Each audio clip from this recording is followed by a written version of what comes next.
y vamos a estudiar la palabra del Señor. Glorioso y soberano Señor y Padre Celestial, yo te doy gracias por el privilegio que nos concedes de con libertad acercarnos a las Sagradas Escrituras. Gracias por tu Santo Espíritu, Señor. Tu palabra dice que es Él quien nos guía a toda verdad y por eso estamos confiados en que si somos dóciles a tu voluntad y a tu palabra, será tu Santo Espíritu quien nos instruya, será Él quien nos guíe y será a través de Él que podamos conocerte más. Señor, tú conoces nuestra sed de ti. Como el ciervo brama por las corrientes de agua en el desierto, así nuestra alma clama por tu presencia, por tu poder, por tu guía, por tu majestad y por el poder conocerte y disfrutarte.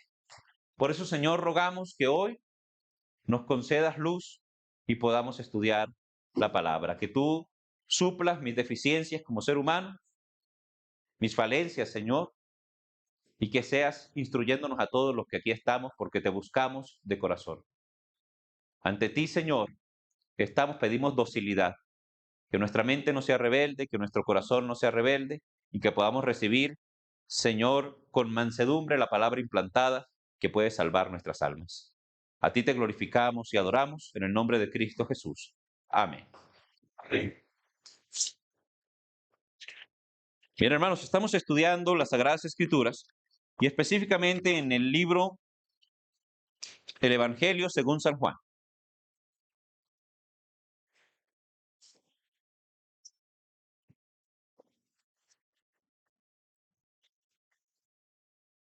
Evangelio según San Juan, estuvimos estudiando el capítulo 15.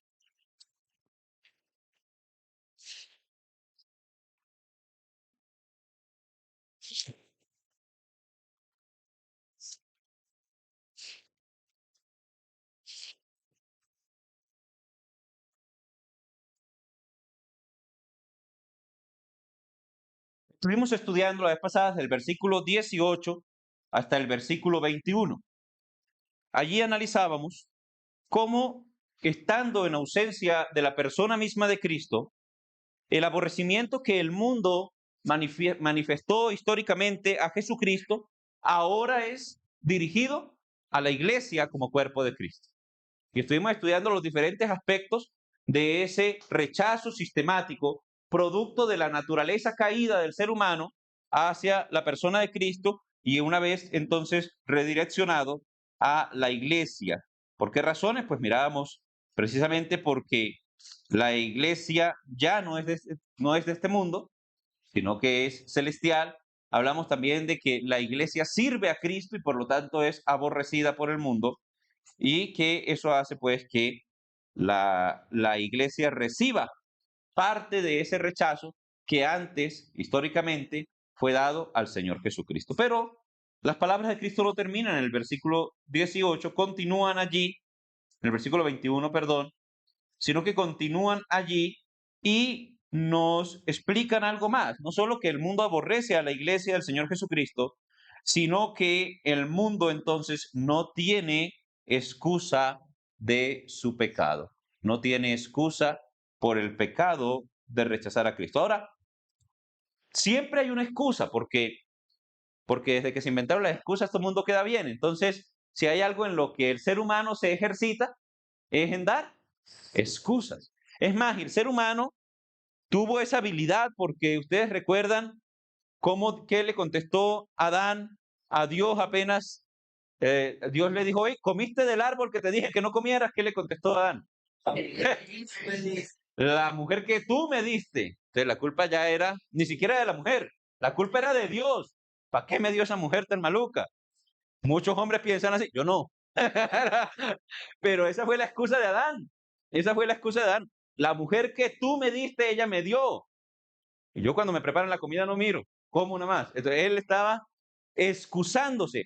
Sin embargo, la misma escritura revela que Eva fue engañada.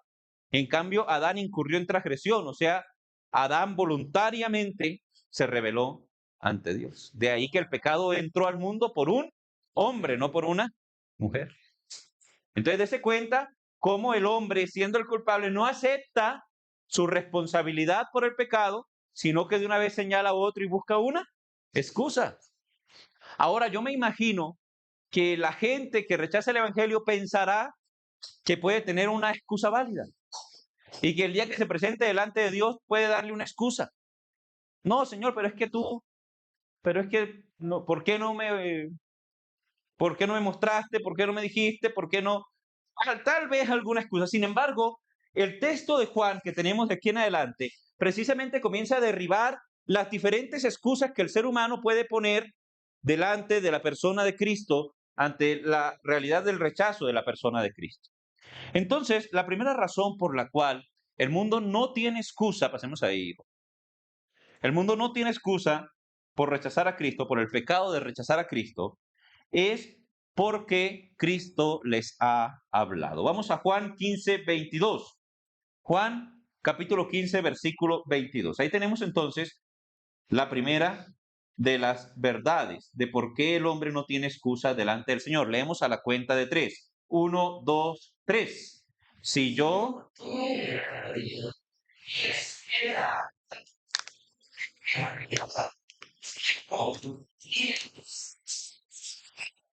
Si yo no hubiera venido ni les hubiera hablado. Hay dos actos. En la encarnación, que es yo hubiera venido, y en la predicación, ni les hubiera hablado.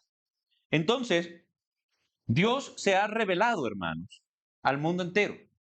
Dios se ha revelado del mundo entero. Ahora, la doctrina que nos enseña que la revelación de Dios, o sea, ningún ser humano puede conocer a Dios si Dios no se revela a él. Cuando el ser humano se hace ideas de Dios basadas solamente en sus suposiciones, lo que hace es proyectar sus condiciones a la imagen de Dios. Por eso es que en el paganismo todos los dioses paganos son un reflejo incrementado de los defectos del hombre. No importa la mitología que usted estudie, no importa la teogonía que usted estudie, usted va a encontrar que todos esos dioses de las mitologías, que todos esos dioses del paganismo no son sino la proyección de los pecados y la condición humana en las personas de los dioses. Por eso es que usted, si estudia un poquito de mitología, se encuentra a Zeus y se da cuenta que Zeus es pederasta, que Zeus es violador, que Zeus es ladrón, que Zeus es mentiroso, que Zeus, etcétera. Y uno dice, esto es un Dios a la imagen del hombre, porque es un Dios creado por la mente del hombre. Y lo mismo pasa con los dioses nórdicos, y lo mismo pasa con los dioses egipcios, y lo mismo pasa con todas las mitologías. Todos estos seres simplemente es una proyección incrementada. ¿Qué sería yo si no tuviera las limitaciones que tengo? Si tuviera poder. Y claro, lo que el hombre se le ocurre es, sería extremadamente perverso y malo. Y así se imaginan que es Dios. Sin embargo, entonces, Dios no nos dejó a ciegas. Dios decide revelarse. Y es por eso que el Dios judeocristiano y todas las ideas que vienen de ahí de adelante de Dios nos muestran un Dios diferente al ser humano. Un Dios puro, un Dios perfecto, un Dios santo, un Dios que no es afectado por la maldad. Al contrario, benigno, bondadoso, perfecto. Entonces Dios se ha revelado a sí mismo. La misma escritura nos dice que el hombre conoce a Dios precisamente porque Dios se ha revelado. Ahora, la revelación de Dios es de dos tipos. Se llama la revelación general y la revelación especial. La revelación general, usted la encuentra en el libro de Romanos, en el capítulo 1 de Romanos, el versículo 20. La Biblia nos dice, ¿sí?, que Dios, las cosas invisibles de Dios, su eterno poder y deidad se hacen claramente visibles desde la fundación del mundo, siendo entendidas por medio de las cosas hechas, de modo que los hombres no tienen excusa. Entonces, las cosas invisibles de Dios, porque Dios es invisible. ¿Cuáles son esas cosas? Su poder y la realidad de su existencia, su deidad. Eso se ve a través de la creación. O sea, la creación da testimonio de que existe un Dios y que ese Dios es muy poderoso. Al menos eso debería entender todo mundo que ha tenido contacto con la creación. Posteriormente, en el capítulo 2 del mismo libro, nos habla de la conciencia humana y cómo Dios escribió su ley, su voluntad en los corazones de los hombres, de tal manera que no importa la cultura en la que usted esté, la persona sabe que matar al vecino está mal. Dios escribió la ley en los corazones de los hombres. Ahí está esas dos, eso se llama una revelación general. Uno revela, la primera, la creación, revela la existencia de Dios y su poder, mientras que la otra revela el carácter de Dios. en la ley escrita en el corazón humano, es decir, la conciencia humana que le hace entender al hombre que hay ciertas cosas que por naturaleza el hombre sabe que están mal hechas. ¿Entendemos? Esa es la revelación general. La creación y la conciencia. La revelación especial está en otro capítulo 1. En el capítulo 1 de Hebreos se encuentra la revelación especial. Dios, habiendo hablado en tiempos pasados a los padres por los profetas, en estos postreros tiempos nos ha hablado por medio de su Hijo, a quien constituyó heredero de todo y por quien asimismo hizo el universo. Entonces ahí está resumida lo que es la revelación, ya no la revelación general, lo que todo el mundo sabe de Dios, sino la revelación especial, lo que sabemos hoy de Dios por su palabra. Y es que Dios habló a los padres por medio de los profetas. La palabra los profetas es una mención que hacían los judíos, y recuerde que eso está en el libro de Hebreos, capítulo 1, una mención que hacen los judíos de el Nebín y el Ketubín, porque las escrituras hebreas, lo que es el Antiguo Testamento, está constituido por la Torá, el Nebín y el Ketubín. Entonces ellos le llamaban los profetas al Nebín y al Ketubín, y le decían Moisés a la Torá.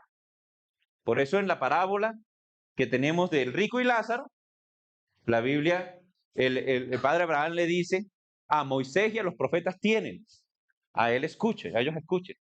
Estaba refiriéndose a las escrituras, a las escrituras. Si no creen a Moisés y a los profetas, no van a creer aunque alguien se levante de entre los muertos, dice la parábola. Entonces note usted allí que cuando la Biblia dice, habiendo hablado otros padres por los profetas, se está refiriendo a las escrituras, a las escrituras. Entonces la revelación especial, la manera de conocer más perfectamente a Dios, más cercanamente a Dios, es a través de las escrituras. Las escrituras nos enseñan el nombre de Dios, nos enseñan su voluntad, nos enseñan su carácter, nos enseñan su obra y nos revelan quién es Dios. Pero aún más allá hay una revelación todavía más perfecta, más especial, más cercana para el ser humano. En estos postreros tiempos nos ha hablado por medio de su Hijo. Y entonces la revelación perfecta y plena de Dios al hombre es la persona de Cristo. Cristo es la revelación perfecta. Por eso la palabra, si yo no hubiera venido, dice Jesús, si yo no hubiera venido, si yo no les hubiera hablado, pues no tendría pecado. Pero como sí vine, como sí les hablé, perdón, diría ahí, entonces no tienen excusa por su pecado. Ahora, hermanos, miremos ahí mismo en el Evangelio de Juan, el capítulo 3, los versículos 19 y 20.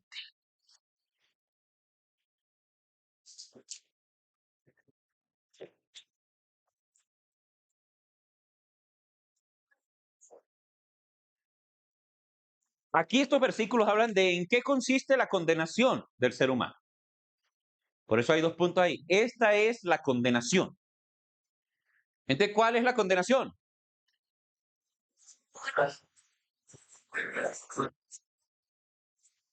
Muy bien. Entonces, si usted recuerda, y yo sé que usted recuerda, cómo comienza el Evangelio de Juan, el capítulo 1, nos habla precisamente de cómo la luz vino a este mundo, ¿verdad? ¿Quién era la luz? Jesús. Evidentemente, la luz es Cristo. Entonces dice aquella luz verdadera, aquella luz, bueno, la luz vino a este mundo, hablando de la encarnación, lo que dice el otro versículo, si yo no hubiera venido. Entonces, aquella luz vino a este mundo, ¿verdad? ¿Y qué pasó? Los hombres, por eso es la condenación, porque los hombres amaron más, prefirieron estar entre el oscuro. Fotofobia se llama eso. Fotofobia, ¿no? El miedo a la luz. Ahora, ¿por qué? Evidentemente no está hablando de la luz física aquí. Está hablando de un concepto espiritual. Está poniendo las tinieblas como el pecado, como la oscuridad, como estar separado de Dios. Y la luz precisamente lo que evidencia la condición en la que está el ser humano y lo puede acercar a Dios.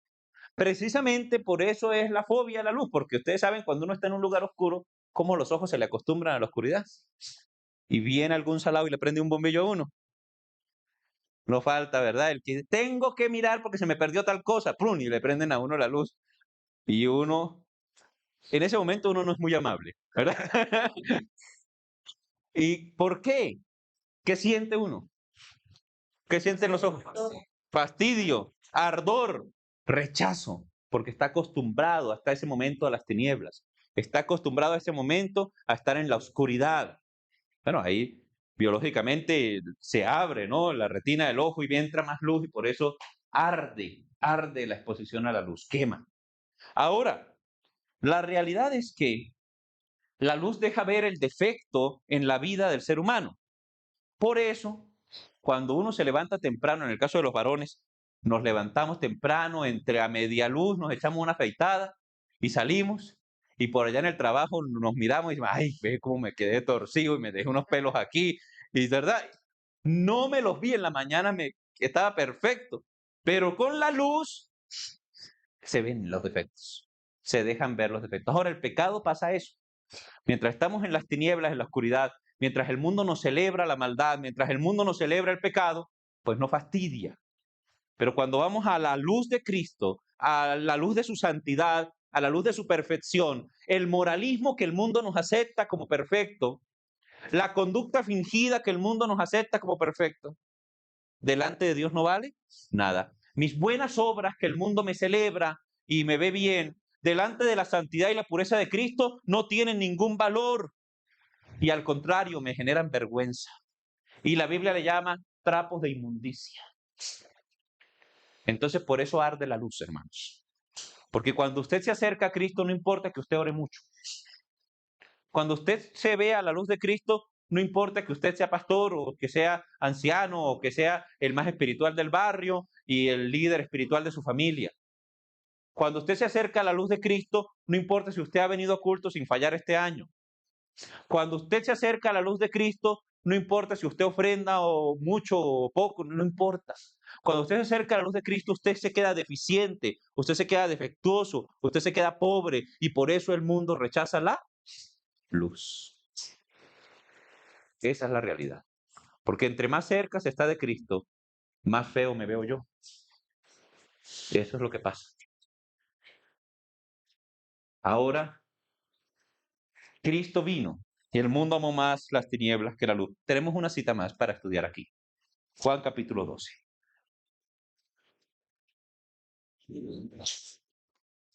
Juan capítulo 12, versos 48 al 50.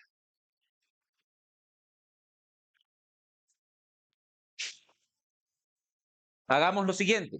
Yo leo el primer versículo, esta nave lee el segundo versículo y esta nave lee el tercero. ¿Está bien? Como ustedes son más poquitos, les toca hacer fuercita para leer. Listo. Dice así: el que me rechaza y no recibe mis palabras, tiene quien le juzgue.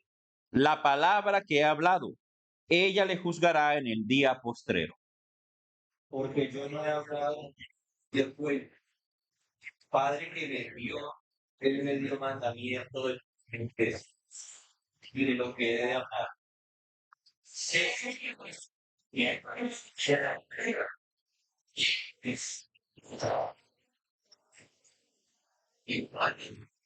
Entonces la excusa es, han escuchado la voz de Dios.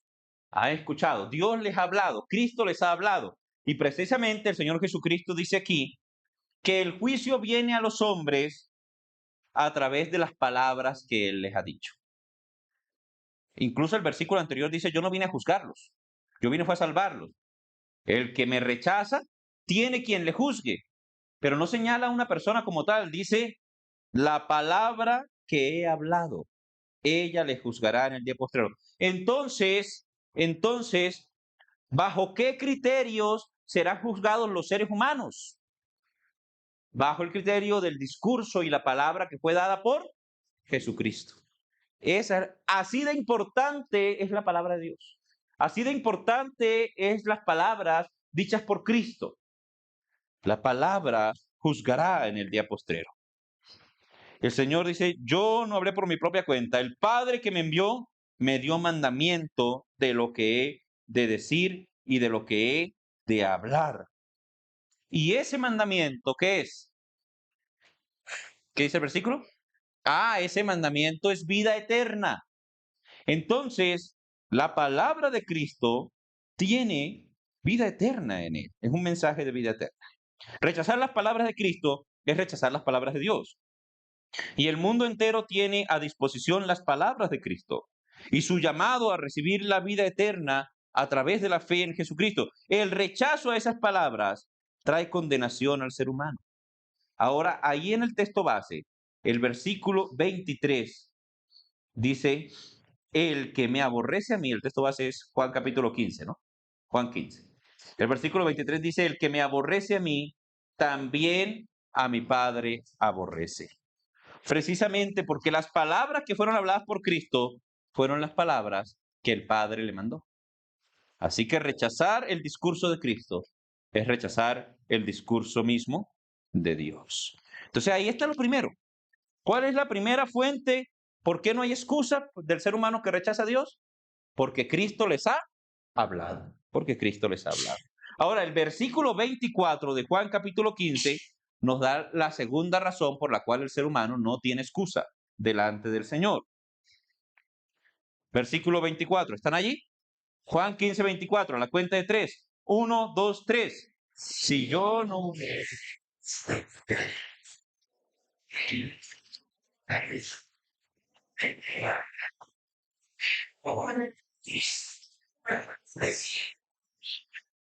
Muy bien, entonces, ¿cuál es la segunda razón? Ya Cristo les había hablado. ¿Y ahora cuál es la segunda razón?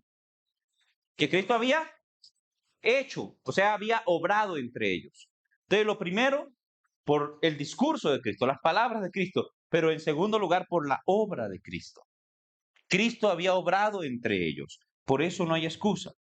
Ahora, hermanos, las obras de Cristo son el irrefutable testimonio del poder de Dios. Cristo mostró poder sobre los elementos. A ver, un evento en el que Cristo haya mostrado poder sobre los elementos de la naturaleza. A ver, ¿quién me dice uno?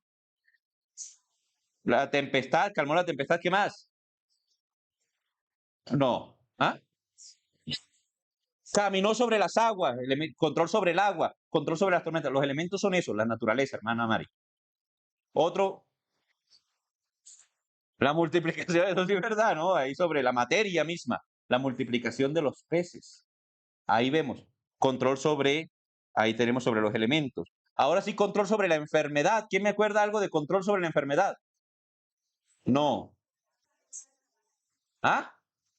La suegra de Pedro con fiebre, muy bien.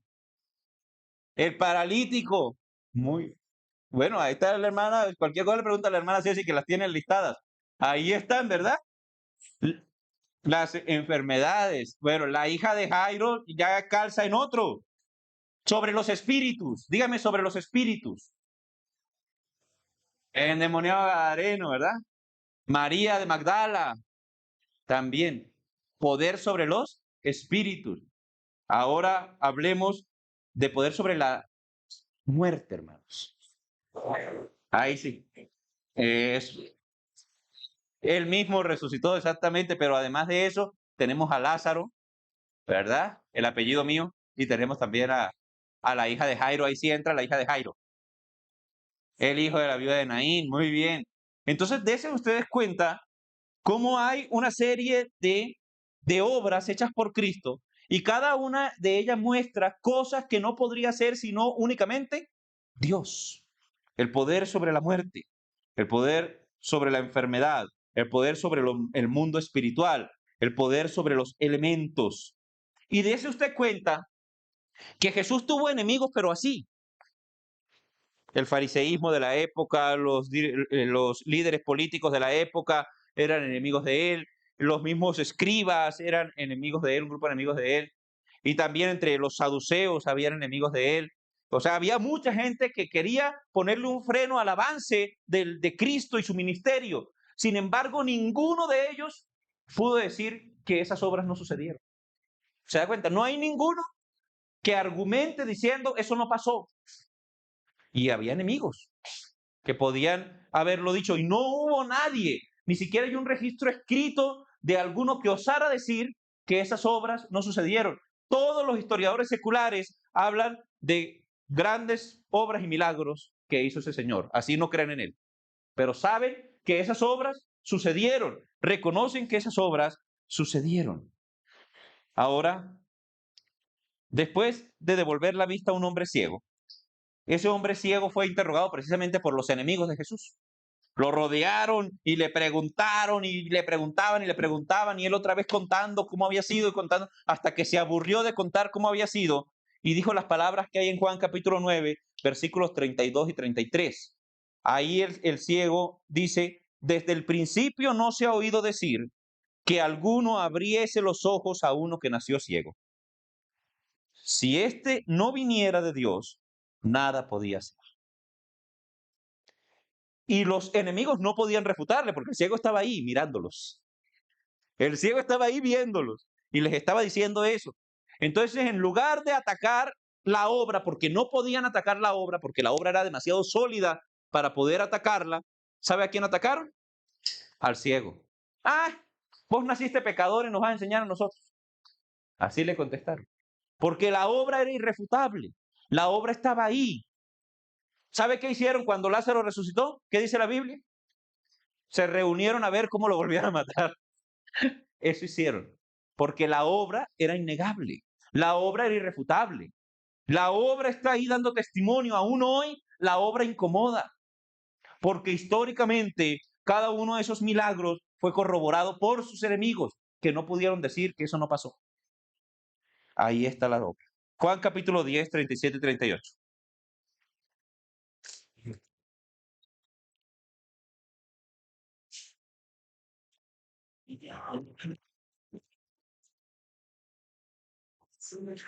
Estamos ahí, ¿verdad? Vamos a pedirle a los varones, a las damas que lean el versículo 37 y a los varones que lean el versículo 38. Damas, versículo 37, varones, versículo 38. Juan capítulo 10, a la cuenta de 3. 1, 2, 3.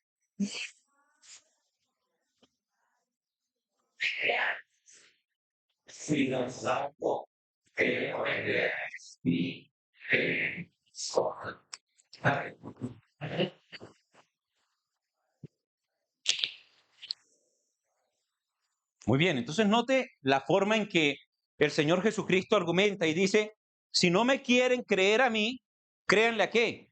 A las obras. Y con eso nos damos cuenta que las obras dejan sin argumentos a las personas. Las obras dejan sin argumentos a los enemigos, a los opositores. La obra de Cristo es una de las razones por las cuales el mundo no puede refutar en contra de él. Porque la obra es real. ¿Y qué podemos comprobar con esto? Que las personas que rechazan a Cristo no serán persuadidas por ningún milagro.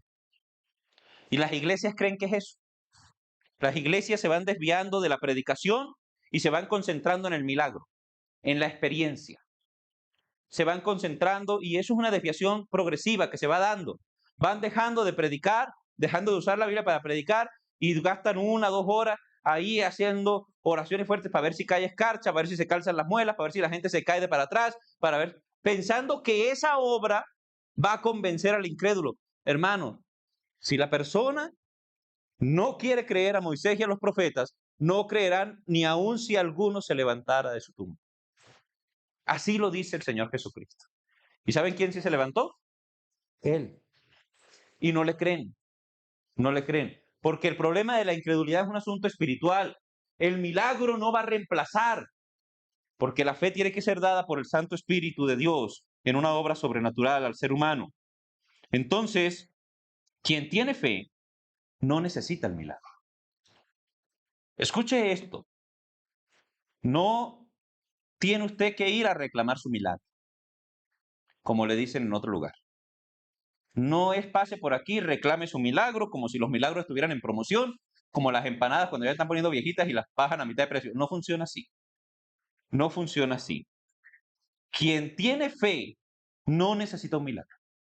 Quien tiene fe no necesita un milagro para reconocer a Dios en la faz de Jesucristo. Eso dice la Escritura. Que nosotros reconocemos a Dios en la faz de Jesucristo. Cuando vemos el rostro de Cristo, reconocemos que Él es Dios. Tiempo después, el apóstol Pedro tendría que defender la legitimidad de Cristo y para eso usó también la obra de Cristo. Eso está en el libro de los Hechos, capítulo 2, versículo 22. En ese discurso que el apóstol Pedro da, él dice, muy bien, Gloria, léamelo fuerte. Oíd esta palabra. Jesús Nazareno, varón aprobado por Dios entre vosotros, con las maravillas, prodigios y señales que Dios hizo entre vosotros por medio de él, como vosotros mismos sabéis. Entonces miren que el apóstol Pedro le habla a los judíos, una vez que Cristo había muerto, había resucitado, había ascendido a los cielos, viene y le habla a los judíos y les hace referencia de quién fue Cristo, de quién es Cristo. Y les dice que se llama Jesús, que es nazareno, que es varón y que es aprobado por Dios. ¿Cómo? Con las maravillas, prodigios y señales. Maravillas, prodigios y señales que hizo. Y que ustedes saben, les dice, que no estoy diciendo mentiras. Hermanos, lo mismo podemos decir nosotros.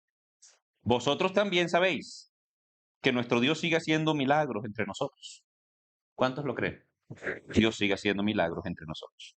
Pero no como parte de un show religioso, ¿no? Sino como muestras particulares de la misericordia de Dios. Eso es, muestras particulares de la misericordia, del poder de Dios. Muchos de nosotros podemos testificar que el Señor nos hizo una obra sobrenatural. Que el Señor sanó a alguien cercano a nosotros. Que el Señor obró en nosotros mismos. Que el Señor restauró una relación completamente destruida, tal vez. Que el Señor sanó un corazón vacío, roto que teníamos. Que el Señor hizo algo que nosotros sabemos que en nuestra capacidad no hubiésemos podido hacer.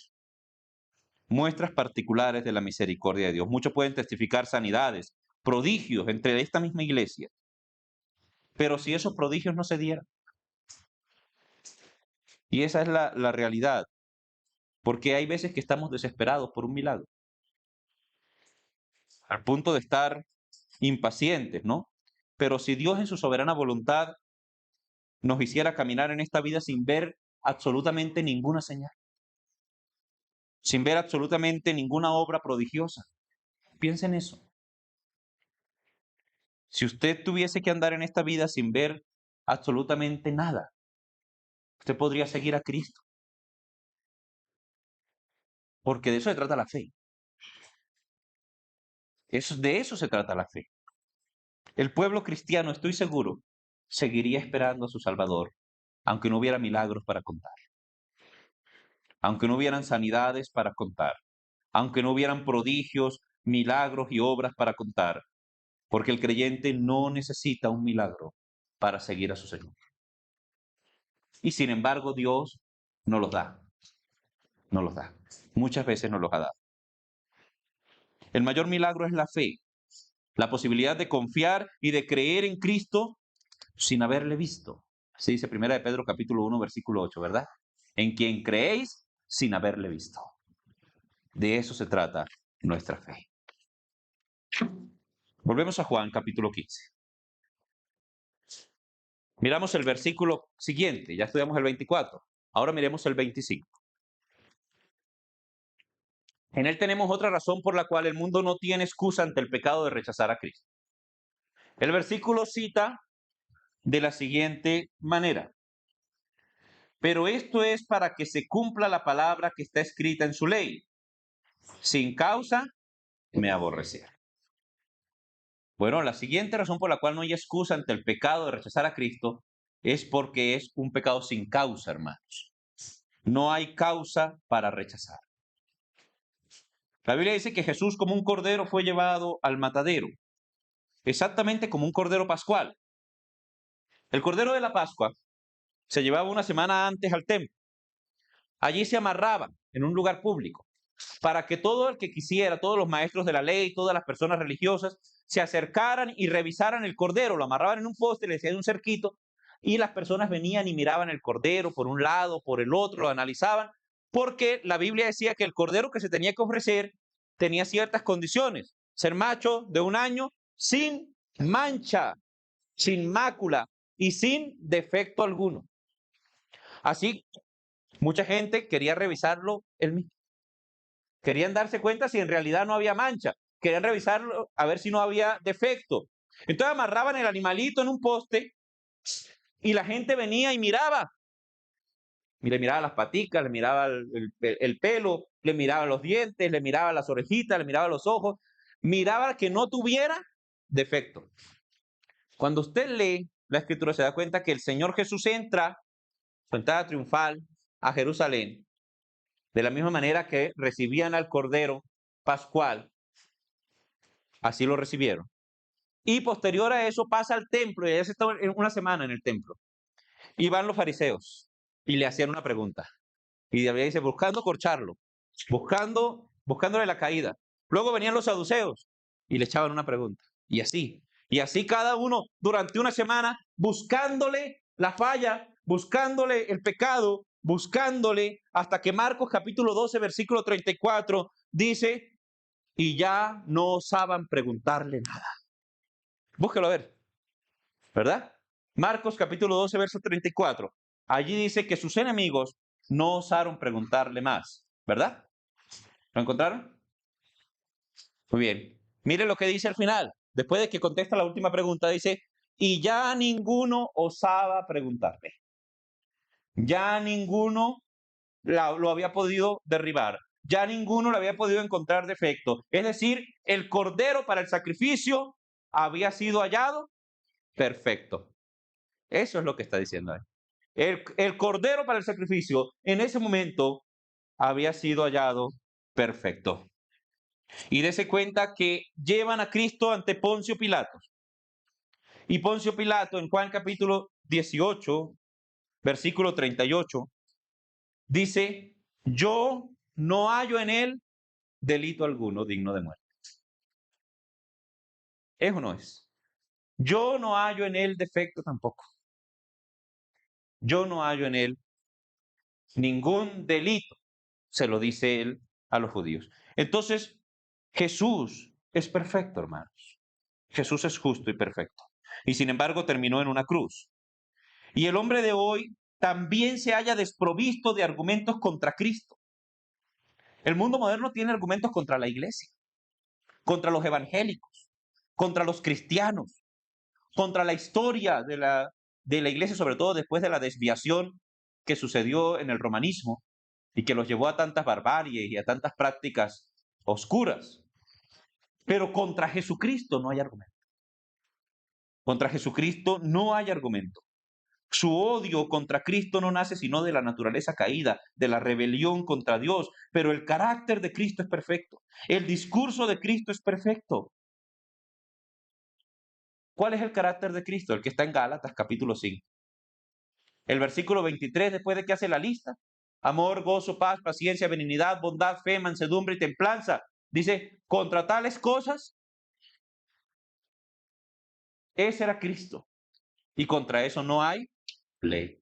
Así que el hombre puede odiar la iglesia, la gente puede odiar a los pastores, la gente puede odiar a los curas, la gente puede odiar lo que sea de la religión. Pero si alguien dice que odia a Cristo, lo estará haciendo sin causa, sin causa. Porque no hizo sino bien, porque no habló sino la verdad, porque no hizo sino la justicia. El rechazo a Cristo es un rechazo sin causa. Hechos capítulo 13, versículos 27 y 28.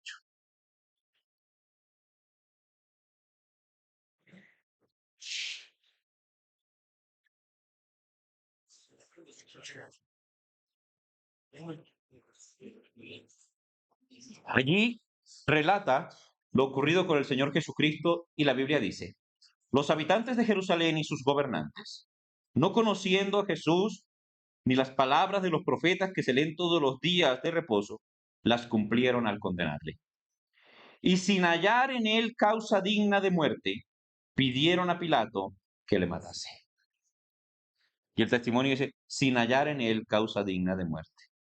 Todo el que rechace a Jesucristo, a la persona de Cristo, es muestra de un desconocimiento de quién es, que es lo que dice ahí. Y es muestra de un desconocimiento de la voluntad de Dios y del testimonio que Dios da acerca de él. Es muestra de un desconocimiento de su amor, de su generosidad, de su bondad, de su perdón, de su gracia y de todo lo que usted se encuentra cuando lee la Biblia. Y por eso el creyente se sorprende y dice, pero ¿cómo es posible que la gente no reconozca a este hombre, a Dios en él? Por eso es tan triste cuando un ser humano, conociendo el testimonio, conociendo la palabra, decide salir puerta afuera y olvidarse de Cristo. No hay una decisión más errada en la vida que habiendo conocido el testimonio de Cristo, dejarlo atrás para ir detrás de qué? De nada, de vanidad, de este mundo. Incluso dice el apóstol Pablo, hablando de alguien que se fue, dice, me abandonó, persiguiendo este mundo. ¿Qué dice la Biblia de este mundo? El mundo pasa y sus deseos. Entonces, ¿para qué seguir al mundo? ¿Para qué perseguir a un mundo dejando atrás a Cristo? Si la persona de Cristo es impecable, es perfecta. ¿Por qué no seguirle? Solo por rebelión, hermanos. Los últimos versículos, versículos 26 y 27, nos dan la última razón por la cual el mundo no tiene excusa. Esos versículos nos hablan del testimonio. Y esa es la última razón. No ha faltado testimonio entre ellos. Miremos versículos 26 y 27. Yo leo el 26 y ustedes el 27. ¿Está bien? Dice, pero cuando venga el Consolador, a quien yo os enviaré del Padre, el Espíritu de verdad, el cual procede del Padre, Él dará testimonio acerca de mí.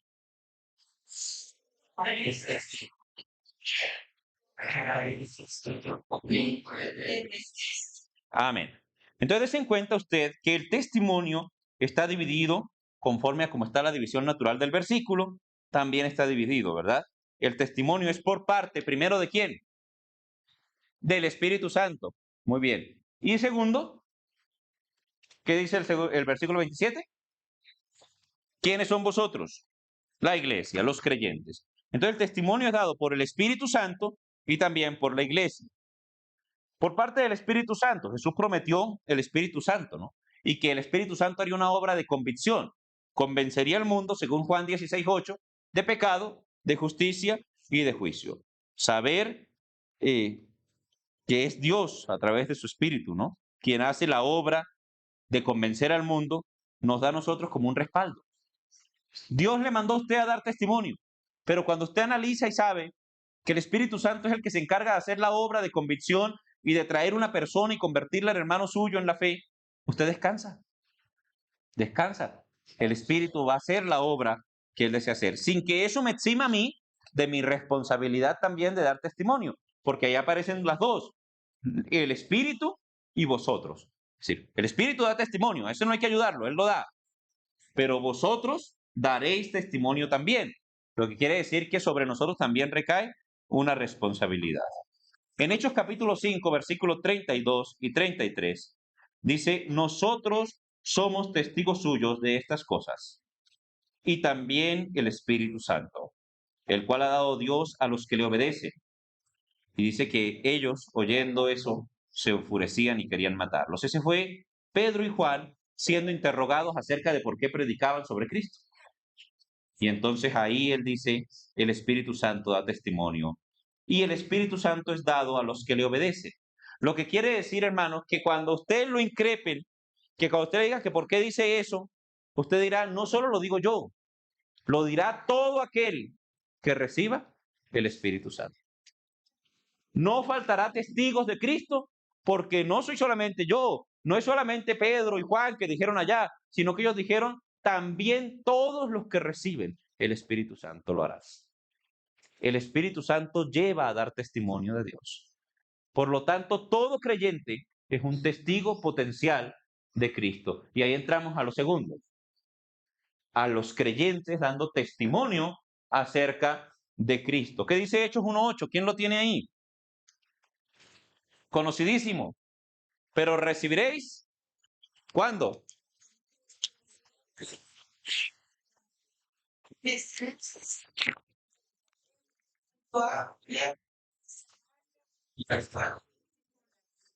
Ese avanzar progresivo del testimonio del Evangelio, de Jerusalén, Judea, Samaria, hasta lo último de la tierra, se va regando el mensaje a través de los cristianos, a través de la iglesia, porque tenían poder. ¿Quién le daba ese poder? El Espíritu Santo. Así que los creyentes, hermanos, son testigos. Y esto nos habla un poquito, este versículo nos habla un poquito de la realidad de la diáspora de la iglesia.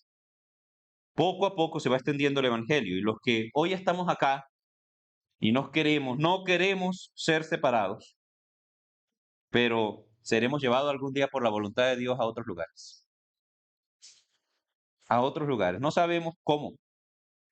¿Sabe qué le pasó a la iglesia de Jerusalén? Una persecución. Una persecución. Los iban matando. Después de Esteban se levantó una persecución. Dice, solamente quedaron los apóstoles. Los demás se volaron. Y el que iba andando, donde iba andando, iba hablando de Cristo. Y así se cumplió esta palabra. Jerusalén, Judea, Samaria y hasta lo último de la tierra. Porque la iglesia voluntariamente no se quiere separar, pero el Señor en su voluntad nos lleva por cualquier lugar. Y aquellos que han de ser salvos creerán, se harán parte de la iglesia. Y cuando ya no podamos dar el paso ni ir a otro lugar a hablar de Cristo, habrá una generación que nos reemplace en esa función mientras nosotros partimos a la presencia del Señor y regresamos triunfantes con Él. Esa es la esperanza de la iglesia, el ministerio de la iglesia. Eso es. Por eso la Biblia dice en 2 Corintios 5:20 que somos embajadores. ¿Qué hacen con un embajador? Ah, sí, lo envían, muy bien, lo mandan. Sí, eso no hay un embajador que cumpla sus funciones de dignatario aquí, sino que tiene que estar allá. Y el embajador, el cristiano como embajador, te dice, ¿por qué el Señor me puso en estas? ¿Por qué si yo soy celestial, por qué estoy aquí? ¿Por qué si mi lugar es el cielo y la presencia de Dios mismo, por qué estoy aquí? Porque tiene una función que cumplir. Somos embajadores. Tenemos que dar testimonio del que nos salvó. El mundo no tiene excusa, porque el glorioso evangelio de Dios se sigue anunciando, hermanos. La obra de Dios sigue dando testimonio. Las palabras de Cristo siguen vigentes hoy como el día que salieron de los labios del Mesías. Entonces, las palabras de Cristo, las obras de Cristo y el testimonio de Cristo hacen que el rechazo a Cristo sea sin excusa. Y eso es lo que nos enseña este pasaje de la palabra de Dios. ¿Qué podemos decirle al mundo? Mundo, no hay excusa. Acércate a tu Salvador. No hay excusa. No huyas más de tu Salvador. Que siguen las palabras de Cristo, las obras de Cristo, el testimonio de Cristo ante el mundo. Así terminamos diciendo, pues, que el mundo que rechaza a Cristo hoy no tiene excusa y que nosotros tenemos que tener ánimo para anunciarle al mundo acerca de ese Salvador. Démosle gracias al Señor. Soberano Padre Celestial y buen Dios, gracias por este tiempo de estudio, Señor. Por poder acercarnos a la Escritura y encontrar esa perfecta armonía entre los pasajes, entre los evangelios, las cartas, los libros del Antiguo Testamento y todo lo que en ella hay. Todo armoniza perfecto porque el mensaje es uno solo.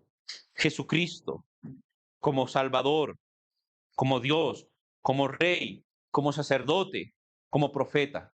Cada una de sus palabras, cada una de sus obras, cada uno de sus testimonios, Señor, siguen vigentes hoy. Y nosotros somos la iglesia de esta generación.